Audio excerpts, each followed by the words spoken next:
पहले डिस्कशन कर लेते हैं अपन। होमवर्क में जो आपको क्वेश्चन दे रखा है, पहला exercise 1 part 1 D3, examine for coplanarity of the following set of points. तो अगर आपको ए ऑप्शन जो दे रखा है D3 के अंदर, उसमें 4 जो पॉइंट्स दे रखे हैं आपको, तो ए पॉइंट जो दे रखा है तो उसके पोजीशन वेक्टर आपके पास लिखे हुए 4i cap plus 8j cap plus 12k cap. B point जो लिखा हुआ है वो लिखा हुआ है 2i cap plus 4j cap plus 6k cap. C लिखा हुआ है 3i cap plus 5j cap plus 4k cap. और डी पॉइंट लिखा हुआ है आपके पास 5i cap plus 8j cap plus 5k cap. 4 points की कोप्लेरिटी अगर चेक करना है तो यहां से आप क्या करो, 3 वेक्टर्स बनाओ, ए बी, ए सी और ए डी। तो ए बी वेक्टर आपके पास क्या बन जाएगा, ए बी वेक्टर हो जाएगा आपके पास -2i cap -4j cap -6k cap. A C बन जाएगा आपके पास -i cap -3j cap -8k cap. और एडी वेक्टर जो बन जाएगा वो एडी वेक्टर आपके पास हो जाएगा i cap plus -7k cap. अब सीधा सा ये चेक कर लो कि अगर ये 4 पॉइंट्स हैं जो आपके पास 3 वेक्टर्स बने हैं, A B vector, A C vector और एडी वेक्टर, इनकी वैल्यू क्या है। अगर ये 0 हुआ तो आपके पास चारों पॉइंट जो रह जाएंगे वो क्या हो जाएंगे, आपके पास कोप्लेनर हो जाएंगे। और अगर 0 नहीं हुआ तो चारों पॉइंट्स आपके पास कोप्लेनर नहीं होंगे। इसको आप चेक कर लेना, ये जो डिटरमिनेंट बनेगा, अब ये बॉक्स प्रोडक्ट जो रहेगा ये 0 हो जाएगा आपके पास। इसका मतलब पॉइंट्स जो हो गए आपके पास A B C D are coplanar. Same जो इसका D3 का सेकंड पार्ट है वो भी वही है, उनको भी आप 4 पॉइंट्स मान लेना। वहां से भी ए B A C A D आप 3 वेक्टर निकालो और उनका बॉक्स प्रोडक्ट चेक कर लेना। बॉक्स प्रोडक्ट 0 आया तो कोप्लेनर, नहीं आया तो नॉन कोप्लेनर। D3 के बाद अपन चलते हैं D6 पर। D6 क्वेश्चन आपको क्या गिवन है, ए vector B vector C vector और नॉन कोप्लेनर। इसका मतलब box product A vector B vector C vector जो होगा वो 0 नहीं होगा। फिर लिखा हुआ है V dot A V dot B V dot C, अगर 0 है तो वैल्यू ऑफ वी वेक्टर क्या होगी आपके पास। तो लेट अपन एक काम कर लेते हैं कि वी वेक्टर को अपन यहां पर मान लेते हैं एक्स आई कैप, इसके लॉ में नॉन कोप्लेनर, तो इसको अपन x A vector plus y B vector plus z C vector लिख लेते हैं। लीनियरली डिपेंडेंट है ना आपके पास, 4 वेक्टर्स हो गए हैं, तो किसी भी एक वेक्टर को बाकी 3 के लीनियर कॉम्बिनेशन में आप लिख सकते हो। अब इसको अपन क्या करें, dot product with A vector B vector and C vector कर लो। तो ए वेक्टर के साथ जब आप डॉट करोगे तो ये क्या बनेगा आपके पास, A dot A x plus A dot B y plus A dot C z will be equals to v dot A. वो आपको 0 दे रखा है क्वेश्चन में। क्वेश्चन में v dot A v dot B v dot C, ये तीनों 0 दे रखे हैं ना। दूसरी इक्वेशन जो बन जाएगी डॉट विद b, जब आप करोगे तो वो बन जाएगा a dot B X b dot B Y b dot C z, वो भी v dot B, that is 0।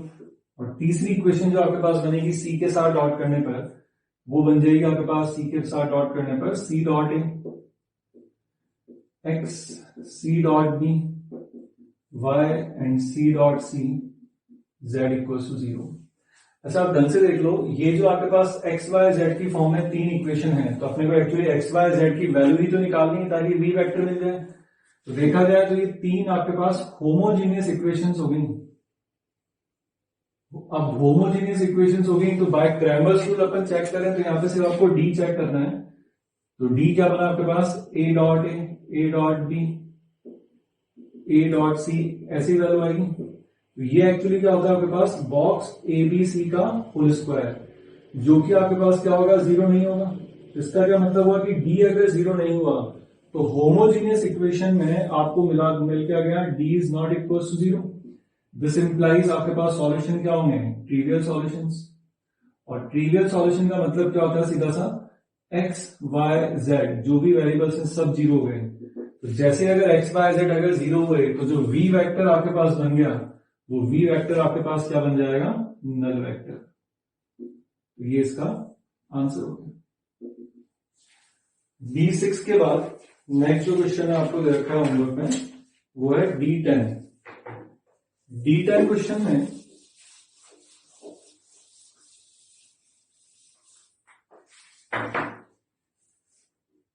D10 question में आपको पूछा हुआ है are the following set of vectors are linearly dependent. तो लीनियरली डिपेंडेंट का मतलब क्या हुआ कि आपको उनको कोप्लेनर है या नहीं है वो चेक करना है। तो वापस यहां पर दो वेक्टर्स की बात कर रहे हैं। तो उसके फर्स्ट पार्ट में आपके पास ए वेक्टर जो लिखा हुआ है वो लिखा हुआ है 1 -2 3, बी वेक्टर लिखा हुआ है आपके पास 3 -6 और ये लिखा हुआ है 9। तो आप ढंग से देख सकते हो यहां पर कि जो बी वेक्टर लिखा हुआ है वो आपके पास क्या लिखा हुआ है, 3 टाइम्स ए वेक्टर लिखा हुआ है। इसका मतलब ये क्या हो गया आपके पास, कोलिनियर। और जब ये कोलिनियर हो गए तो ये क्या हो गया, लीनियरली डिपेंडेंट हो गया आपके पास। सेकंड पार्ट में इसकी आपको यहाँ पर 3 वेक्टर्स दे रखे हैं।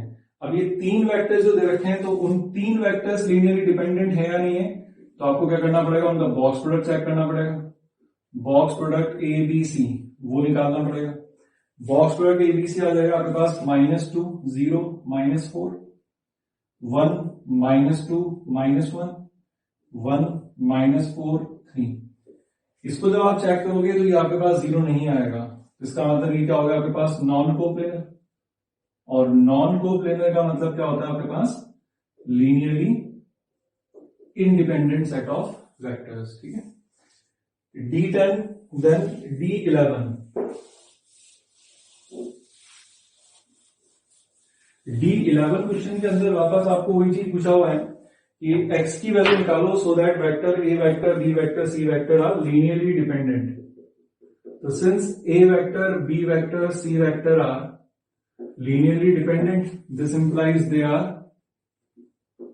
कोप्लेनर। और अगर ये कोप्लेनर हो गए तो box product A B C आप क्या कर दो, यहां से 0 कर दो। तो जो डिटर्मिनेंट आपके पास बनेगा वो डिटर्मिनेंट को आपको 0 करना है। 1 -2 3 -2 3 -4 1 -1 x will be equal to 0 कर दो। तो यहां से आपको x की वैल्यू इजीली मिल जाएगी।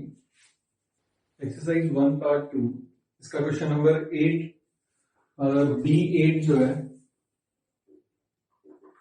वो क्या है आपके पास, if A vector B vector C vector linearly independent है ना, लीनियरली इंडिपेंडेंट है मतलब A vector B vector C vector non coplanar है, तो ये रिजल्ट 0 होगा, मतलब ये रिजल्ट 0 नहीं होगा बॉक्स प्रोडक्ट।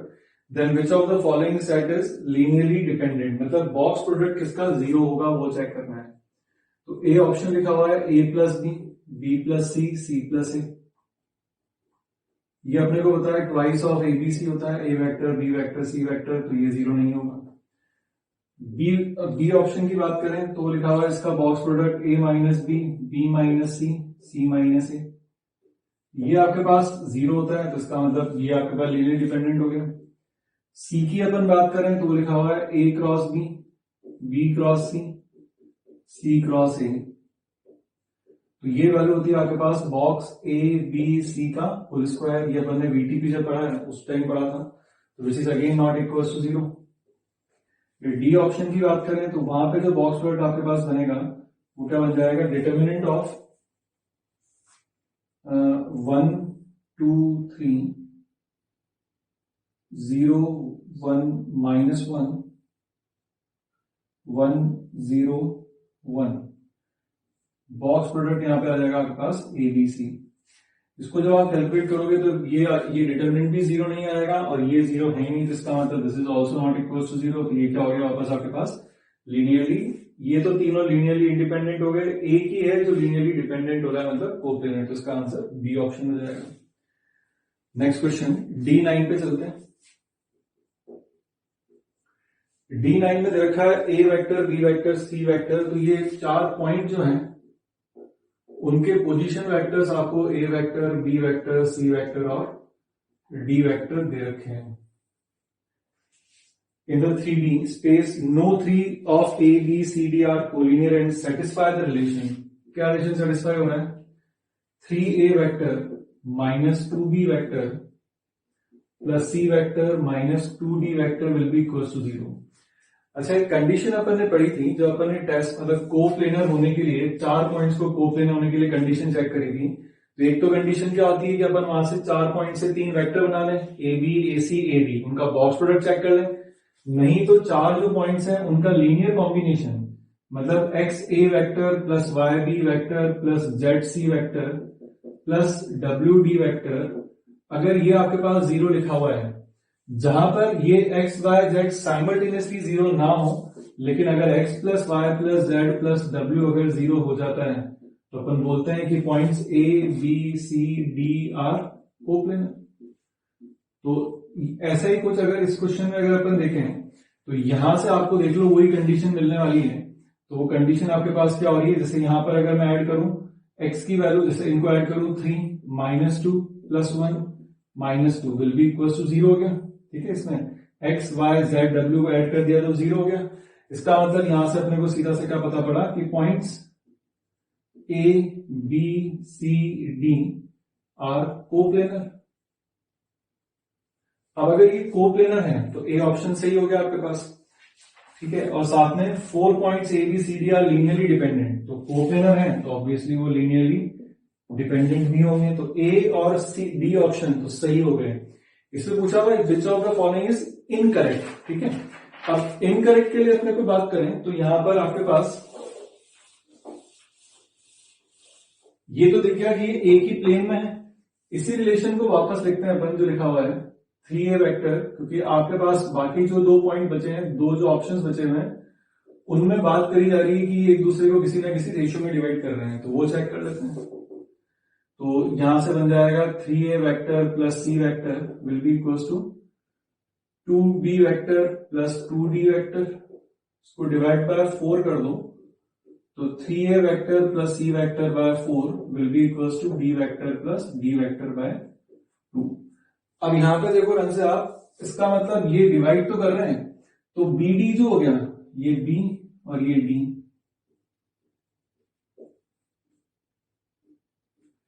ये जो इनका पॉइंट ऑफ इंटरसेक्शन है P, ये इसको 1:1 रेशियो में डिवाइड कर रहा है, तभी तो P मिड पॉइंट होगा।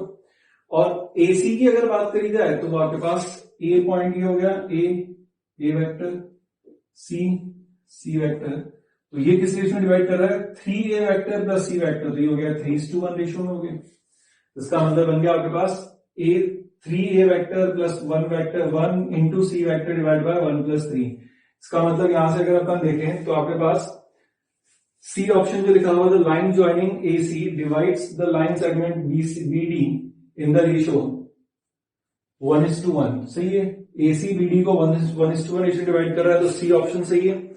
और B ऑप्शन लिखा हुआ है the line joining the points BD divide the line joining AC in the ratio 1:2:1, जबकि AC को किस रेशियो में डिवाइड कर रहा है, वो 1:3 में कर रहा है। तो आपके पास जो इनकरेक्ट ऑप्शन है वो कौन सा हो गया, B ऑप्शन हो गया यहाँ पर। नेक्स्ट क्वेश्चन, एक्सरसाइज 1 पार्ट 3, उसका क्वेश्चन नंबर 3। तो क्वेश्चन 3 जो है आपके पास थर्ड मैथ का कॉलम, उसमें ए पार्ट देखें तो आपके पास पूछा हुआ twice the area of parallelogram constructed on the vectors A vector and B vector where P and Q are the unit vectors. तो modulus of P will be equals to modulus of Q है, और इनके बीच में angle दे रखा है 30 degree. इसका मतलब P dot Q जो हो गया 1:1 इंटू साइन 30, दैट इज 1/2 हो गया। अब एरिया ऑफ पैरेललोग्राम, तो रिक्वायर्ड जो आपको चाहिए वो चाहिए twice area of parallelogram, that will be equals to 2 into जिसकी साइड्स जो दे रखी हैं ए वेक्टर और बी वेक्टर दे रखी हैं, तो twice modulus of A cross B, ये 2 टाइम्स है ना, 2 times cross product of A cross B. A और बी वेक्टर्स आपको गिवन है, तो बन जाएगा P plus 2Q cross product with 2P plus Q। तो इसको अपन सिंप्लीफाई करें तो P क्रॉस P तो 0 हो गया, फिर बचा P cross Q plus 4Q cross P modulus लग रहा है इसमें ना, और फिर Q क्रॉस Q, फिर आपके पास 0 हो गया। तो इसको मैं लिख सकता हूं 3 टाइम्स मतलब 6 modulus of Q cross P। तो Q क्रॉस P आपके पास क्या बनेगा, सॉरी यहाँ तो cos 60 होगा ना, cos 30, तो √3/2 बनेगा ये तो, लेकिन यहाँ क्रॉस प्रोडक्ट की बात कर रहे हैं, तो ये बनेगा mod P mod Q sin 30 degree, तो it comes out to be 3, इसका आंसर हो गया। इसके बी ऑप्शन पे चले, मतलब बी पार्ट पे चलते हैं इस मैथड कॉलम के। तो बी पार्ट में लिखा हुआ है 4 points A B C D are, जो भी 4 पॉइंट्स अगर ये कोप्लेनर है, तो जो 4 पॉइंट्स हो गए ओ मतलब 0 -1 -1, B 4 5 1, C 3 9 4 and D -4 4 and 4। ये आपको दे रखा है कि ये कोप्लेनर है ना, ये आपको जो पॉइंट्स दे रखे हैं ये कोप्लेनर दे रखे हैं। अब ये पॉइंट्स अगर कोप्लेनर हैं तो this implies box product of A B vector A C vector A D vector will be equal to 0। तो box product of A B vector क्या बनेगा अपने पास, 4 5 6 2। ए सी वेक्टर हो जाएगा आपके पास 3 10 5, और ए डी वेक्टर जो बन जाएगा वो बन जाएगा -4 4 + 1 5, और वो बन जाएगा आपके पास k + 1 will be equal to 0। Solve कर देना, k की वैल्यू आपको इजीली यहां से मिल जाएगी। सी ऑप्शन पे चलते हैं, सी ऑप्शन के सी पार्ट पे चलते हैं। ए और बी आपको नॉन जीरो वेक्टर्स दे रखे हैं, इसका मतलब ए वेक्टर और बी वेक्टर आपके पास नॉन जीरो वेक्टर्स हैं एंड परपेंडिकुलर्स हैं, तो ए डॉट बी वो आपको 0 दे रखा है। If a vector x vector satisfying this equation, equation क्या है, x cross b equals to a, इसको सेटिस्फाई, जो x वेक्टर इस इक्वेशन को सेटिस्फाई करेगा वो दे रखा है कि वेक्टर होगा x vector will be equals to beta b vector minus a cross b divide by modulus of b का होल स्क्वायर। तो पूछ रहा है बीटा की वैल्यू क्या हो सकती है। अगर मेरे को कहा गया है कि ये इसका सॉल्यूशन है, तो इसका मतलब क्या हुआ, ये इसको सेटिस्फाई भी करना चाहिए। तो ये देख लेते हैं कि ये इसको सेटिस्फाई एक्स की कितनी, बीटा की कितनी वैल्यूज के लिए करता है, सेटिस्फाई करा देते हैं। तो जब आप यहां पे इसको सेटिस्फाई कराओगे तो ये क्या बनेगा, beta B vector minus A cross B divide by modulus of B का whole square cross B equals to A vector. इसको अगर यहां पर लिखें तो b क्रॉस b तो 0 हो गया, फिर बन जाएगा माइनस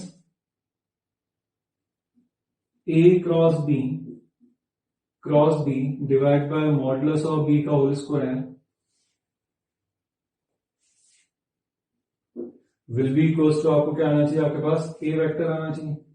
तो इसको अपन VTP से ओपन कर लेते हैं यहां से, तो b बाहर आया, a डॉट बी, तो माइनस तो बाहर रख देता हूं, तो a dot B A dot B into B vector minus B बाहर आ जाएगा, तो मॉडुलस ऑफ बी का whole square B dot B into A vector divide by mod of B का होल स्क्वायर, ये दे रखा है, full divide by again will be equals to A vector.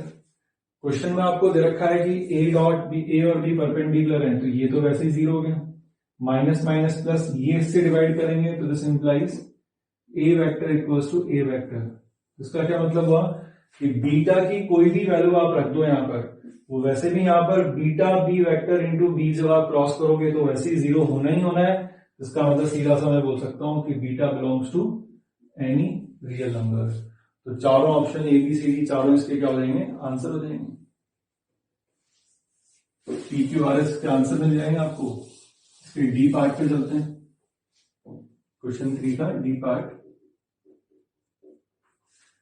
इसमें रखा है x vector satisfying the equation B vector x vector equals to beta and B cross x equals to A. इसको cross product कर दो, cross product with x तो आपको निकालना है ना, बी वेक्टर से इसको क्रॉस प्रोडक्ट कर दो, तो ये बन जाएगा B cross X cross B will be equal to A cross B. तो एक्स तो ये हो गया, तो B dot B into X minus X dot B into B will be equal to A cross B. X dot B की value अपने पास क्या है, बीटा। तो एक्स वेक्टर जो यहां से हो गया वो हो गया आपके पास A cross B plus beta B vector divide by B dot B का मतलब मॉडुलस ऑफ बी का होल स्क्वायर। ठीक है, तो आपको ये पूछा हुआ है the value x satisfying this, तो बीटा वापस आपके पास क्या होगा, तो ये जो वैल्यू अपने पास आ चुकी है, अब आप यहां से क्या कर लो, कंपेयर कर लो इसको, बीटा की एक्स वेक्टर ही आएगी आपके पास। तो एक्स वेक्टर जो यहाँ पे बना आपके पास वो क्या बन गया, देखो एक तो वैल्यू बन गया आपके पास beta B vector divide by modulus of B vector का स्क्वायर, प्लस फिर दूसरा बन गया आपके पास A cross B divide by modulus of B का स्क्वायर। ये क्या दे रखा है आपको, ये गिवन है अपने को, ये आपको गिवन है कि ये वैल्यू है होगी beta square minus 12 B vector divide by modulus of B का whole square plus A cross B upon modulus of B का होल स्क्वायर। तो बीटा की क्या वैल्यू होगी, तो कंपेयर अगर अपन करेंगे तो beta comes out to be beta square minus 12, यहां से बीटा की आपके पास जो रिक्वायर्ड वैल्यूज होंगी वो यहां से आपको मिल जाएंगी। तो ये आपका थर्ड मैच द कॉलम जो हो गया कंप्लीट हो गया। एक्सरसाइज 2 पार्ट 3 पर मूव करते हैं। 2 पार्ट 3 का क्वेश्चन नंबर 10। इसके क्वेश्चन नंबर 10 में आपको v वेक्टर और w वेक्टर दे रखा है। तो v वेक्टर आपको दे रखा है यहाँ पर 2i cap plus j cap minus k cap, और w वेक्टर आपको यहाँ पर दे रखा है i cap plus 3k cap, और u जो है वो एक यूनिट वेक्टर आपको दे रखा है। फिर then the value of STP scalar triple product u v w की वैल्यू क्या हो सकती है, मे भी पूछा हुआ है। तो इसको अगर अपन बाय डेफिनेशन ओपन करें तो u dot v cross w बनेगा। इसको डॉट प्रोडक्ट से अगर अपन लिखें तो क्या लिखेंगे, mod u mod v cross w into angle between u and v cross w मान लेता हूं कि cos थीटा। तो ये तो वन हो गया u cross v, v cross w को आप अलग से कैलकुलेट कर लो कि v क्रॉस w क्या बनेगा आपके पास, i cap j cap k cap 2 1 minus 1 1 0 and 3। इसको कैलकुलेट करोगे तो कितना आ जाएगा आपके पास, ये 3i कैप j कैप के साथ आएगा 6 प्लस 1 7 लेकिन माइनस 7 j कैप, और k के साथ आ जाएगा आपके पास माइनस k कैप। तो ये तो हो गया 1, और ये कितना हो गया 9 प्लस 1 10, और ये 14 रूट 59 कॉस थीटा। तो कॉस थीटा की जो रेंज होगी वो आपके पास -1 to 1 होगी। इसका मतलब बोल सकता हूं कि box product u v w जो रहेगा वो आपके पास -√59 से लेकर √59 के बीच में रहेगा। तो -√59 से लेकर √59 के बीच में जो वैल्यूज हैं तो ए और सी ऑप्शन तो दिख ही रहे हैं। बी की जब वैल्यू आप अप्रोक्सीमेटली कैलकुलेट करोगे तो it also lies between -√51 and √59 and +√59। Question number 11। Question 11 में आपको वापस 4 पॉइंट्स दे रखे हैं और कहा गया है कि चारों पॉइंट्स आपके पास क्या होंगे, कोप्लेनर होंगे। तो अगर 4 points A B C D R coplanar है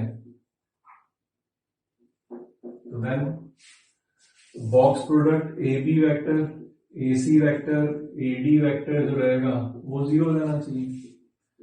तो उसका मतलब डिटरमिनेंट AB वेक्टर आपके पास बन जाएगा 2 - 2 + x, तो ये हो गया x AB वेक्टर हो गया। AB 2 - 2 + x 2 - y -2 तो -y 2 - 2 0। फिर AC वेक्टर तो 2 - 2 + x, तो ये भी ये x हो गया। फिर 2 - 2 0 2 - z -2 तो -z।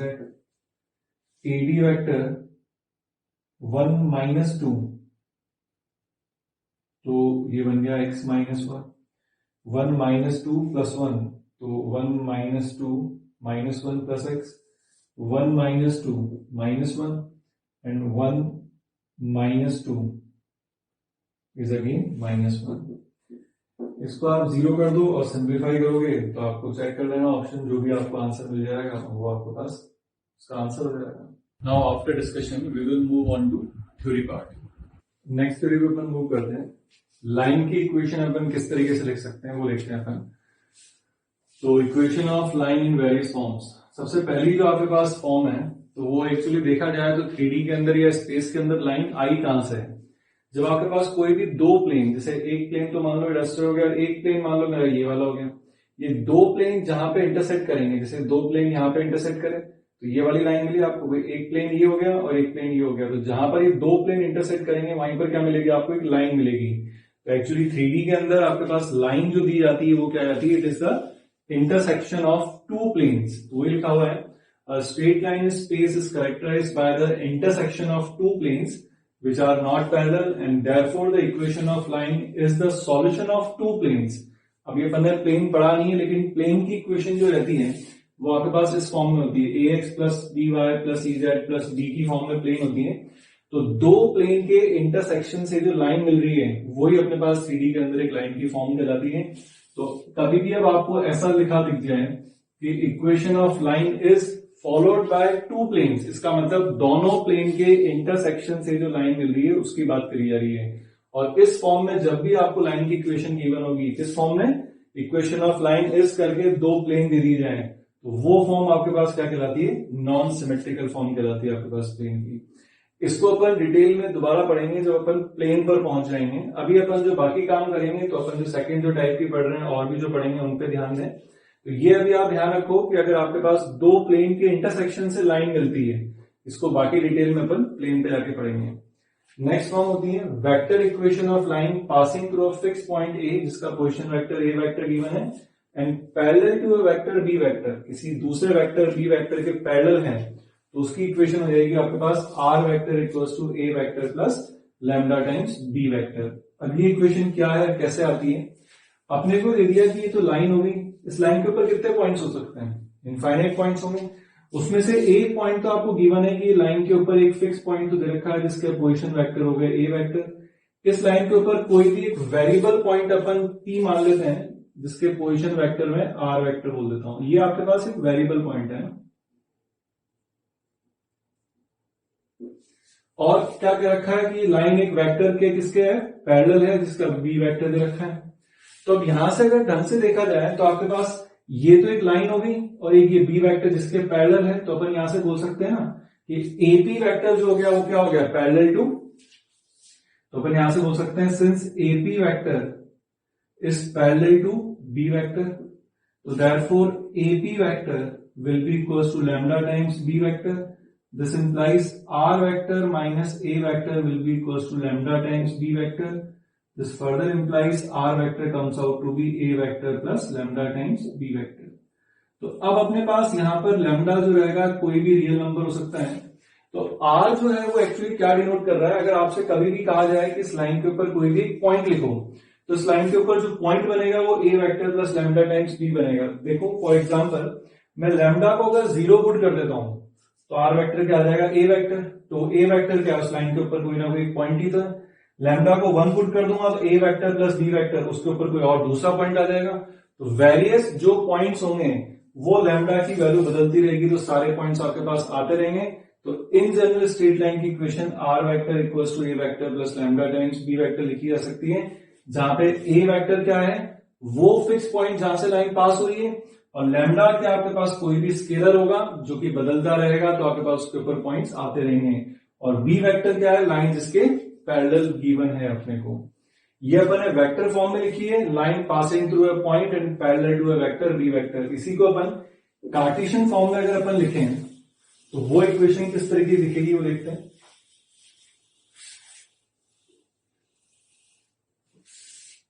थर्ड फॉर्म पर लिख लेते हैं, equation of line passing through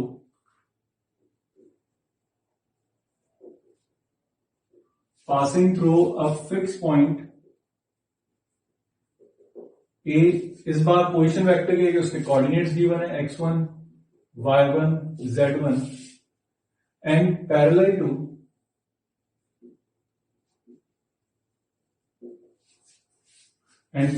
to a vector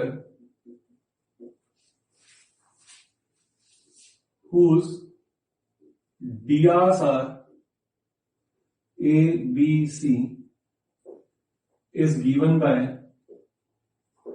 मतलब मुझे अब क्या गिवन है, उस लाइन के ऊपर एक फिक्स पॉइंट और पैरेलल जो वेक्टर है उसकी डीआर गिवन है। तो अब लाइन की इक्वेशन आपके पास किस फॉर्म में गिवन हो जाएगी, x minus x1 upon A equals to y minus y1 upon b equals to z minus z1 upon सी।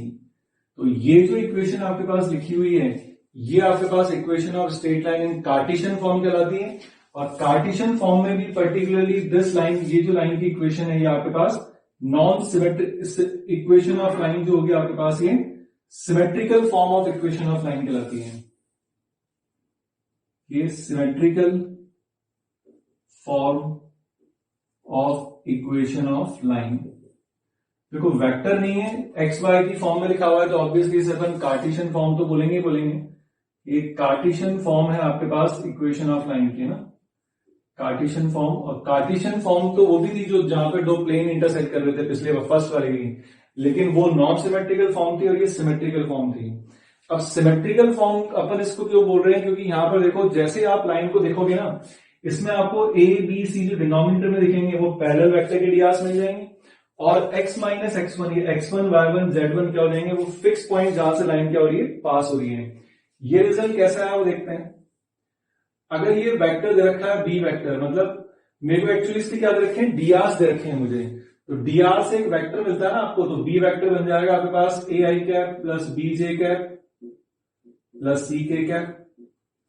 इसके ऊपर आपको एक फिक्स पॉइंट गिवन है ए, तो वो आपके पास x1 y1 z1, इसको मैं ए वेक्टर बोल सकता हूं, मतलब x1 i cap plus y1 j cap plus z2 k cap. इसके ऊपर कोई वेरिएबल पॉइंट अगर मैं कोऑर्डिनेट लेता हूं तो वो पॉइंट हो जाएगा x y z, जिसको बोल देता हूं मैं r वेक्टर। तो आपके पास जो फॉर्म इक्वेशन ऑफ लाइन है वो आप देख लो, यहां से आपके पास r vector minus A vector equal to lambda times B लिखा हुआ है। तो r वेक्टर माइनस ए वेक्टर अगर अपन यहां पर बात करें तो r vector minus A vector will be equal to lambda times B बनेगा। r वेक्टर माइनस ए वेक्टर क्या बनेगा आपके पास, देखना r वेक्टर माइनस ए वेक्टर क्या होगा, x minus x1 will be equal to lambda times b मतलब a। इसका मतलब यहां पर वैल्यू हो जाएगी आपके पास x minus x1 will be equal to lambda a। फिर y, फिर r माइनस ए वेक्टर लिखा हूं है ना, तो x minus x1 i cap y minus y1 j cap z minus z1 k cap equals to आ गया लैम्डा टाइम्स b। तो i cap j cap k cap को कंपेयर कर लेता हूं, फिर आ जाएगा y minus y1 equals to lambda b and z minus z1 will be equals to lambda c। तो यहां से लैम्डा की वैल्यू जब आप निकालोगे तो क्या आएगा, x minus x1 upon A equals to y minus y1 upon b equals to z minus z1 upon c। तो ये आपके पास जो इक्वेशन आई ये क्या हो गई, equation of line passing through a fix point and parallel to a vector whose DRs are given to you. इसमें एक चीज और ध्यान रखना कि आपको जब भी लाइन के डीआर्स निकालने के लिए कहा जाएगा ना, तो हमेशा एक्स वाई जेड का कोफिशिएंट आप +1 रखोगे। एक्स वाई जेड का कोफिशिएंट +1 रहेगा तो डिनोमिनेटर में जो भी चीज लिखी हुई है दैट विल बिकम डीआर्स, और जो कोऑर्डिनेट्स हैं x1 y1 z1 वो क्या हो जाएंगे, फिक्स पॉइंट के कोऑर्डिनेट्स हो जाएंगे। अब अगर मुझे कभी भी लाइन के ऊपर कोई भी कोऑर्डिनेट अगर अज्यूम करना पड़ जाए कि कोई भी एक वेरिएबल पॉइंट अगर अपन अज्यूम करें तो अपन वो कर सकते हैं, the coordinates of any point on line can be assumed to be, कोई भी अगर अपने को वेरिएबल पॉइंट अगर लाइन के ऊपर अज्यूम करना पड़े तो यहां से देखो x माइनस x1, ये x जो है यही तो वेरिएबल पॉइंट है आपके पास, तो x minus x1 upon A equal to क्या आपके पास यहां पर एक्चुअली लैम्डा था, तो x की वैल्यू कितनी आ गई आपके पास, लैम्डा आई उधर चला गया, x1 plus lambda i y1 plus lambda b and Z1 plus lambda c.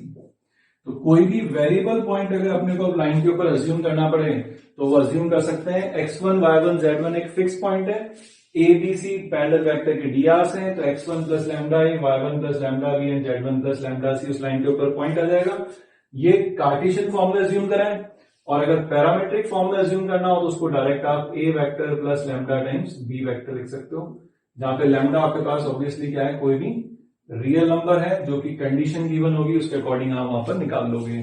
तो ये रिजल्ट ध्यान रखना इंपॉर्टेंट है कि आपको उस लाइन के ऊपर कोई भी पॉइंट अगर अज्यूम करना पड़े तो आप वो कोऑर्डिनेट किस फॉर्म में ले सकते हो, या तो एक्स वाई जेड की फॉर्म में या फिर वेक्टर की फॉर्म में, किसी में भी आप उसको अज्यूम कर सकते हो। इक्वेशन ऑफ लाइन की नेक्स्ट फॉर्म देखते हैं। Vector equation of line passing through two fix points A vector and B vector जिनके पोजीशन वेक्टर गिवन है is given by R vector equals to A vector plus lambda times B vector minus A vector. तो अगर अपने को ये given है कि ये आपके पास कोई भी एक लाइन है जो कि दो फिक्स पॉइंट से पास हो रही है, इस बार यहां पर इसके ऊपर वापस में कोई भी एक पॉइंट पी वेरिएबल फिर मान लेता हूं आर वेक्टर। तो अब आप खुद देख लो यहां पर एपी वेक्टर, तो since AP vector is collinear with AB vector, तो therefore क्या लिख सकता हूं मैं, AB vector will be equals to lambda times AB vector। तो ये इक्वेशन क्या बन जाएगी आपके पास, R vector minus A vector will be equals to lambda times B vector minus A vector। तो R vector की वैल्यू जो आएगी वो ये आ जाएगी आपके पास। तो लाइन अगर दो पॉइंट से पास हो रही है तो देखो वापस अपने को लाइन के इक्वेशन लिखने के लिए आपको दो चीज की जरूरत पड़ेगी हमेशा, एक तो कोई भी उसके ऊपर पॉइंट मिल जाए और एक लाइन किस वेक्टर के पैरेलल है। तो अगर दो पॉइंट गिवन है तो ये ए बी जो वेक्टर है इसको उठा के ऊपर कर देता हूं, तो लाइन के ए बी वेक्टर क्या दिखेगा, पैरेलल दिखेगा ना। तो ये ए बी वेक्टर क्या बनेगा, बी वेक्टर माइनस ए वेक्टर। तो लिखा हुआ है एक तो फिक्स पॉइंट से पास हो रही है लैम्डा टाइम जिसके पैरेलल है, तो पैरेलल बी वेक्टर माइनस ए वेक्टर हो गया। अब आप इसको ए को भी फिक्स पॉइंट ले सकते हो या फिर आप बी को भी ले सकते हो, उससे कोई फर्क नहीं पड़ने वाला। B vector plus lambda times B vector minus ए वेक्टर, दोनों में से कोई सा भी रिजल्ट लिख लो। आपको अगर इक्वेशन अगर मल्टीपल चॉइस क्वेश्चन है तो हो सकता है कि आपको यहाँ पर ए और बी के फॉर्म में अलग अलग वैल्यू दिखे, बाकी लैम्डा टाइम्स बी माइनस ए सेम दिखेगा। लेकिन अगर कुछ पॉइंट निकालना पड़े या आगे फर्दर सॉल्व करना पड़े तो सॉल्व करने पर रिजल्ट सेम आता है। लेकिन for a time being look देखने में आपको ये दो अलग अलग इक्वेशन देख सकते हैं ना, ऑप्शंस आपके पास एक से ज्यादा मिल सकते हैं। अच्छा, अब वापस मैं यहां पर वही बात करूं कि equation of line pass find करना है जो कि दो फिक्स पॉइंट से पास हुई है। तो कार्टेशियन फॉर्म में बात कर रहा हूं कि दो फिक्स पॉइंट जो हो गया आपके पास ए बी, वो कोऑर्डिनेट्स हो गया आपके पास x1 y1 z1, b हो गया x2 y2 z2। इसी लाइन के ऊपर कोई भी एक variable point p x y z बोल देता हूं। तो यहीं से अगर अपन इक्वेशन लिखें तो अभी अपन ने देयरफॉर इक्वेशन ऑफ लाइन जो होगी, equation of line passing through two points a and b, इसको कार्टेशियन फॉर्म में अपन सिमेट्रिकल फॉर्म में लिख रहे हैं, ठीक है। तो वो आपके पास क्या बनेगी, उसमें क्या होता है x माइनस x1, कोई भी एक पॉइंट ले लो, x minus x1, y minus y1, z minus z1, ठीक है। अपॉन में क्या होता है drs, और अपने को पता है कि line joining two fix points के drs क्या होता है, x2 minus x1, y2 minus y1, z2 minus z1। तो x2 minus x1, y2 minus y1 and z2 minus z1। तो आपने एक तो फिक्स पॉइंट ले लिया और आपने लाइन ज्वाइनिंग टू पॉइंट्स के drs अपन ने लिखना देखा ही था कि x2 minus x1, y2 minus y1, z2 minus z1 हो गया। तो ये आपके पास क्या होगी, लाइन की इक्वेशन होगी जो कि एक फिक्स पॉइंट से पास हो रही है। मैंने fix point x1 y1 z1 लिया है, आप x2 y2 z2 लेते तो ऊपर आता है x minus x2, y minus y2, z minus z2, लेकिन अपॉन में drs x2 minus x1, y2 minus y1, z2 minus z1 ही रहने वाले हैं, ठीक है। अच्छा, अब अगर अपने को यहां पर अगर कन्वर्ट करना पड़े कि लाइन की इक्वेशन मुझे वेक्टर फॉर्म में गिवन है और कार्टेशियन फॉर्म में कन्वर्ट करूं, या कार्टेशियन फॉर्म में गिवन है और वेक्टर फॉर्म में कन्वर्ट करूं, तो वो कैसे करेंगे अपन, एक नोट लिख लेते हैं।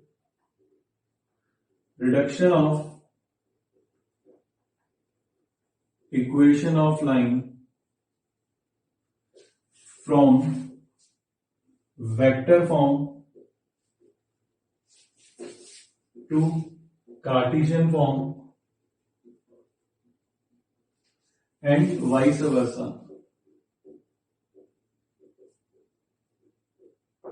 वो कैसे लिखेंगे अपन?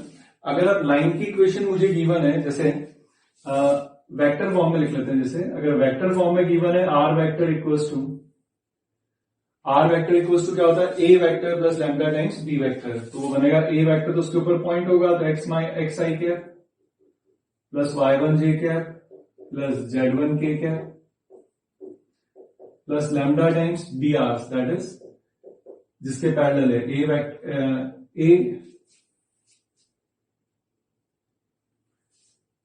ए i cap plus b j cap plus c k cap. तो इससे अगर मुझे लाइन की इक्वेशन अगर कार्टेशियन फॉर्म में कन्वर्ट करनी है तो होती है x माइनस x1, तो x minus x1 upon A, y minus y1 upon B and z minus z1 upon C, vice versa. तो दोनों साइड एरो लगा रहेगा। तो लाइन की इक्वेशन अगर आपको लिखनी है वेक्टर फॉर्म में दे रखी है, कार्टेशियन फॉर्म में कन्वर्ट करना है, या कार्टेशियन फॉर्म में गिवन है वो वेक्टर फॉर्म में कन्वर्ट करना है, तो वाइस वर्सा अपन यहां से इसको कर सकते हैं। लाइन के ऊपर क्वेश्चंस लेते हैं। Find the equation of line passing through the point A and B, full stop. Also find the equation of line passing through the point C and parallel to the vector D vector. और फिर find करना आपको also find the point of intersection of the two lines. तो अपने को दो lines की equation find करनी है पहले तो। अब पहली कंडीशन गिवन है तो अपने पास यहां पर इक्वेशन ऑफ फर्स्ट लाइन में बोल देता हूं, equation of first line is, वो क्या होगी? आर वेक्टर इक्वल्स टू, दो पॉइंट से पास होने वाली लाइन की इक्वेशन लिखनी है अपने को, ए और बी। तो वो क्या हो जाएगा? A vector plus lambda times B vector minus A vector. तो यहां से आपके पास इक्वेशन आ जाएगी r vector will be equals to, A vector तो अपने पास है i cap plus 2j cap plus lambda times B vector minus A vector. तो इसे बी वेक्टर बोल रहा हूं, इसे ए वेक्टर बोल रहा हूं, तो बी वेक्टर माइनस ए वेक्टर क्या होगा? 2i minus I will be equals to I cap minus I minus 2i, that is minus 3j cap. तो ये आपके पास एक लाइन होगी। दूसरा equation of second line, equation of second line is,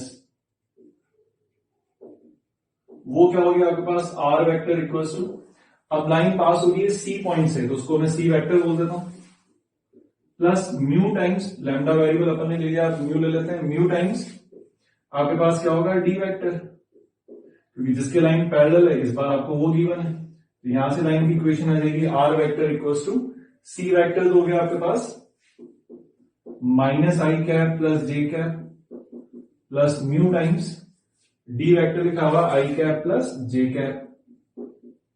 ये सेकेंड इक्वेशन होगी। यहां पर लैम्डा बिलोंग्स टू कोई भी रियल नंबर होगा और यहां पर म्यू बिलोंग्स टू कोई भी रियल नंबर होगा। लैम्डा की वैल्यू जब आप रखते रहोगे तो पहली लाइन के ऊपर आपको बहुत सारे पॉइंट्स मिल जाएंगे लैम्डा की अलग अलग वैल्यू के लिए। दूसरी लाइन के ऊपर जब आप म्यू की वैल्यूज चेंज करते रहोगे तो उसके ऊपर बहुत सारे पॉइंट मिल जाएंगे।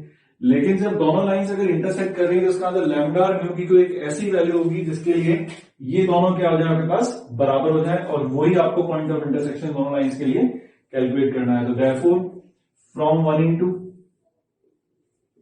क्योंकि ये जो आर वेक्टर लिखा हुआ है ना, ये क्या होता है? लैम्डा और वैल्यू, लैम्डा और म्यू की वैल्यू बदलोगे तो लाइंस के ऊपर वेरियस पॉइंट्स मिलते रहेंगे। तो अपने को वो पॉइंट चाहिए जो दोनों लाइन के ऊपर हो। तो इन दोनों को अपन इक्वेट कर देते हैं, दोनों को कंपेयर कर देते हैं।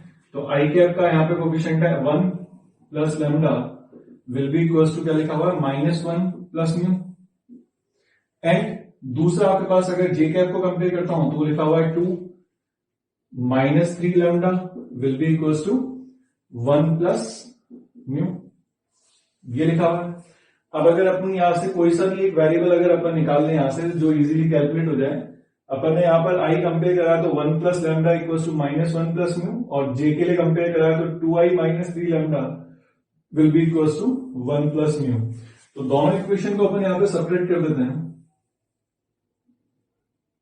जैसे आप सेपरेट करोगे तो 10 माइनस 10 जब करोगे तो 1 माइनस 2 तो हो गया -1, लैम्डा -3 लैम्डा तो minus minus plus that is 4 lambda will be equals to -1 that is -2, और म्यू यहां से कैंसिल आउट हो जाएगा। तो यहां से अपने पास जो लैम्डा की वैल्यू आपके पास आ गई, this implies lambda will be equal to -1/4। Lambda की जो वैल्यू आ गई इसको अपन फर्स्ट इक्वेशन के अंदर वापस रख देते हैं। तो देयरफॉर पॉइंट ऑफ इंटरसेक्शन जो आपके पास मिलेगा, point of intersection of lines is, उसे मैं पी बोल रहा हूं। तो जो आर वेक्टर की जो वैल्यू आएगी वो क्या देगी, लैम्डा की वैल्यू -1/4 रखेंगे तो अपन 1 plus i cap plus 2j cap, lambda की वैल्यू -1/4 है तो -1/4 आई कैप एंड प्लस 3/4 जे कैप। तो ये जो पॉइंट आपके पास आ जाएगा i cap -1/4 that is 3/4 i cap, और 2i प्लस तो कितना हो गया 8 प्लस 3 11/4 जे कैप। तो ये आपके पास क्या आ गया, पॉइंट ऑफ इंटरसेक्शन भी आ गया और दोनों फॉर्म में अपन ने लाइन की इक्वेशन भी यहां से लिख ली है। Next question, find the equation of line parallel to the given line in passing through the point 3, 0 and 5। तो एक लाइन की इक्वेशन तो आपको गिवन है जो कि एक पॉइंट से पास हो रही है, और उस लाइन के ऊपर जो पॉइंट है वो है 2, -1 एंड 7, और साथ में उस लाइन के डीआर्स आपको गिवन है 3, 1 एंड 9। इसके पैरेलल लाइन आपको लिखनी है जो कि किसी और दूसरे पॉइंट से पास हुई है, जिसके कोऑर्डिनेट्स अपन बोल देते हैं बी 3, 0, 5, और ये इस लाइन की क्या है, पैरेलल है। तो दोनों लाइंस अगर आपके पास ये पैरेलल हैं तो ऑब्वियसली अगर दो लाइंस पैरेलल होती हैं तो डीआर्स प्रोपोर्शनल होंगे। इस टाइम अगर इसकी डीआर 3, 1, 9 है तो इसकी डीआर 3 लैम्डा 1 मतलब लैम्डा और 9 लैम्डा होंगे, लेकिन प्रोपोर्शनल देखें तो डीआर जो रहेंगे वो आपके पास 3:1:9 ही रहने वाले हैं। तो 3, 1, 9 इसकी भी डीआर हो गए।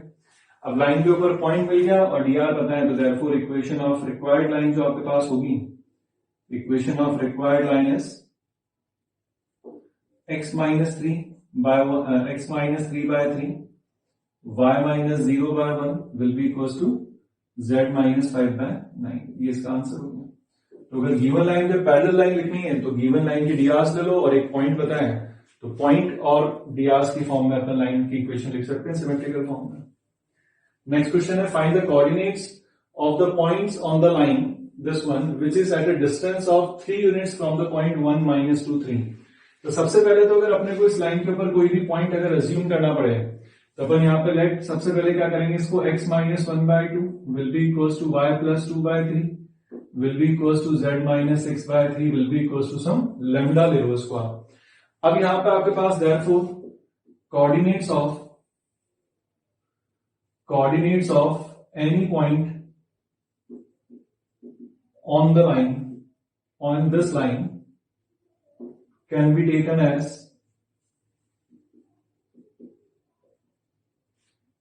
वो क्या हो जाएगा, x की वैल्यू निकाल लो 2 लैम्डा + 1, 3 लैम्डा -2 और फिर रहेगा 6 लैम्डा + 3। तो अब लैम्डा की वैल्यू आपको निकालनी है। लैम्डा की वैल्यू अगर एक बार आपके पास आ गई तो अपने को पॉइंट पी के कोऑर्डिनेट्स मिल जाएंगे। लैम्डा की वैल्यू निकालने के लिए आपको यहां पर क्या दे रखा है, एक ये पॉइंट है पी, इस पॉइंट को मैं कुछ ए पॉइंट बोल देता हूं। तो देयरफॉर जो आपको यहाँ पर गिवन है वो गिवन है आपको कि जो एपी जो डिस्टेंस है, मतलब पीए जो डिस्टेंस है, that will be equals to what, कितना गिवन है आपको 3। This implies PA² comes out to be 9।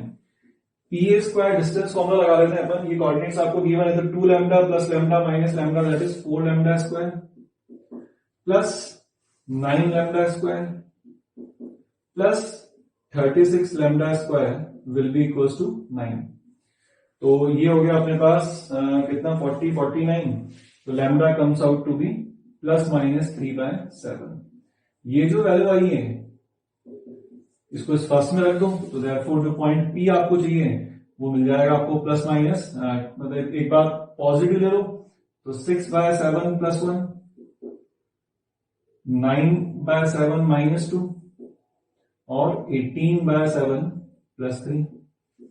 And दूसरा कोऑर्डिनेट और अपने को यहाँ पे मिल सकता है, लैम्डा की वैल्यू आप -3/7 रखोगे तो it comes out to be -6/7 + 1 -9/7 -2 और ये जाएगा -18/7 + 3। सिंप्लीफाई कर देना, आपको कोऑर्डिनेट्स मिल जाएंगे यहाँ पर। Next question, find the value of lambda if the lines this and this intersects. अगर दो लाइंस अगर ये इंटरसेक्ट कर रही हैं तो अपने को क्या करना है, ये पॉइंट ऑफ इंटरसेक्शन निकालना है इनका। तो पॉइंट ऑफ इंटरसेक्शन निकालने के लिए अपन क्या करेंगे, पहले इस लाइन के ऊपर भी कोई पॉइंट लेंगे, इस लाइन के ऊपर भी पॉइंट लेंगे। लेकिन हमेशा लाइन के ऊपर पॉइंट लेने से पहले या ds लाइन के बोलने से पहले हमेशा x y z के कोफिशिएंट्स हमेशा +1 रख लेना। तो यहां से अगर अपने पर बात करें तो अपन इसको पहली जो लाइन है x minus 1 x minus 2/3 equals to y minus 3/2 will be equals to z upon 1, इसको मैं कुछ μ1 बोल देता हूं लेफ्ट से।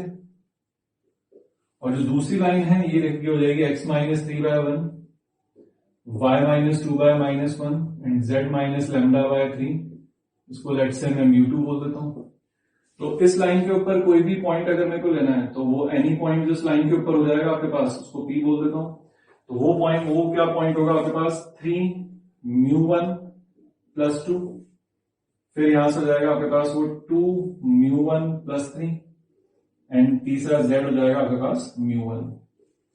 इस लाइन के ऊपर अगर कोई भी पॉइंट अगर मैं लेता हूं, एनी पॉइंट, इस पॉइंट को मैं a बोल देता हूं, इस लाइन के ऊपर कोई भी पॉइंट, ये a हो गया। एनी पॉइंट इस लाइन के ऊपर बात करूं तो उसे मैं b बोल देता हूं। तो it will be μ2 + 3 minus μ2 + 2 and 3 μ2 + lambda. अब अगर ये दोनों पॉइंट अगर आपके पास सेम है, वही तो चाहिए आपको कि लाइन इंटरसेक्ट कर जाए, तो इन दोनों से अपन डायरेक्ट अपन यहां से क्या बोल सकते हैं, इनका x कोफिशिएंट मतलब x कोऑर्डिनेट कंपेयर कर लो। 3 μ1 + 2 will be equals to μ2 + 3, first equation. And second y coefficient मतलब y कोऑर्डिनेट कंपेयर कर लो। 2 μ1 + 3 will be equals to -μ2 + 2 and z coordinate compare कर लो। μ1 equals to 3 μ2 + लैम्डा। इन दोनों इक्वेशन को आप μ1 μ2 के लिए सॉल्व करके जैसे इसमें पुट करोगे तो आपको सॉल्व आप कर लेना। ये तीन इक्वेशंस बन गई आपके पास, एक्चुअली फर्स्ट सेकंड थर्ड नहीं डाल रहा मैं। ये जो तीनों इक्वेशंस आपके पास बनी है, इन तीनों इक्वेशंस को सॉल्व कर लो लैम्डा के लिए। तो पहली दो इक्वेशन को लैम्डा और म्यू के लिए सॉल्व करके यहां जैसे ही पुट करोगे तो ऑन सॉल्विंग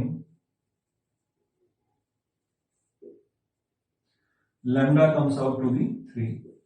तो ये आपके पास सॉल्व करने का तरीका हो गया। आपके पास दो लाइंस अगर इंटरसेक्ट कर ली है तो उनके लिए आपके पास कोई भी वेरिएबल है तो वो कोऑर्डिनेट आप वो वेरिएबल की वैल्यू कैसे निकालोगे, दोनों लाइन के ऊपर कोई भी एक एक पॉइंट ले लो, दोनों को कंपेयर कर लो, इक्वेट कर, तो एक्स वाई जेड कोऑर्डिनेट्स को जैसे इक्वेट करोगे तो जो भी अननोन होंगे वो आपके पास सामने आ जाएंगे, उनकी वैल्यू से देगी। नेक्स्ट क्लास के लिए आप लोग होमवर्क नोट कर लो।